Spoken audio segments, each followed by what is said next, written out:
Hi guys, তো কেমন আছো সবাই? আশা করছি সবাই অনেক ভালো আছো। তো আমার আরেকটা নতুন ভিডিওতে তোমাদের অনেক অনেক ভালোবাসা জানাই। আজকে আমি তোমাদের সাথে শেয়ার করব মাখানা হোমমেড সেরেলেক রেসিপি। এই সেরেলেকটা তোমরা 6 মান্থ থেকে 12 মান্থ বেবিদেরকে খাওয়াতে পারো। আর বাড়িতে বানানো সেরেলেক বেবিদের জন্য বেস্ট। বাইরে যে সেরেলেকগুলো পাওয়া যায় ওগুলোর থেকে এটা অনেক ভালো। ওগুলোতে আর্টিফিশিয়াল সুগার মেশানো থাকে, যেগুলো বেবিদের হেলথের জন্য খুবই ক্ষতিকারক। আর আমরা তো সব মায়েরাই চিন্তা করি যে বাচ্চারা কি খেলে হেলদি থাকবে, সুস্থ থাকবে। আর এটা তোমরা বেবিদেরকে কিভাবে খাওয়াবে সেটাও তোমাদের সাথে শেয়ার করব।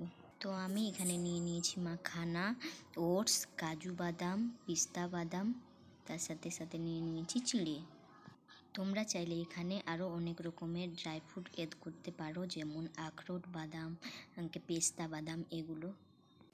তো আমি এখানে একটা শুকনো কড়াইয়ের মধ্যে এই ড্রাই ফ্রুটগুলোকে ড্রাই রোস্ট করে নিলাম। এখানে ভালো করে মাখানাটাকে ড্রাই রোস্ট করে নিতে হবে, যাতে করে এটা ভালো করে ক্রিস্পি হয়ে যায়।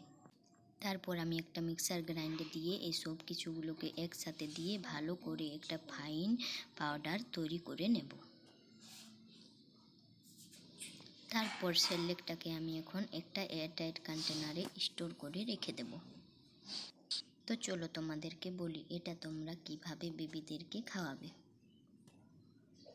আর মাখানার মধ্যে প্রচুর পরিমাণে ক্যালসিয়াম রয়েছে, যেটা কিনা বাচ্চাদের হাড়ের জন্য খুবই উপকারী। তো চলো তোমাদেরকে বলি যে এটা কিভাবে খাওয়াবে। তো তোমরা এই সেরেলেকটা যে কোনো ফলের সাথে খাওয়াতে পারো। তো আজকে আমি আমার ছেলেকে বানানা দিয়ে খাওয়াবো। তোমরা এখানে অ্যাপেল দিয়েও খাওয়াতে পারো। তারপর এখানে আমি বাটির মধ্যে নিয়ে নিয়েছি গরম জল। তারপর ওর মধ্যে দু চামচ কিংবা 3 চামচ, তোমাদের বেবিরা যত পরিমাণে খাবে তত পরিমাণে দেবে।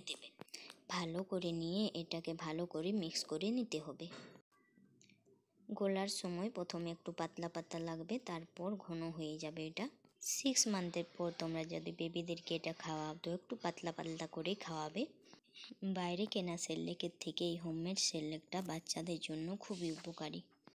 আর তোমাদের বেবিরাও যদি কোনো কিছু খেতে না চায় তো তোমরাও এভাবে হোমমেড সেরেলেক বানিয়ে খাওয়াতে পারো।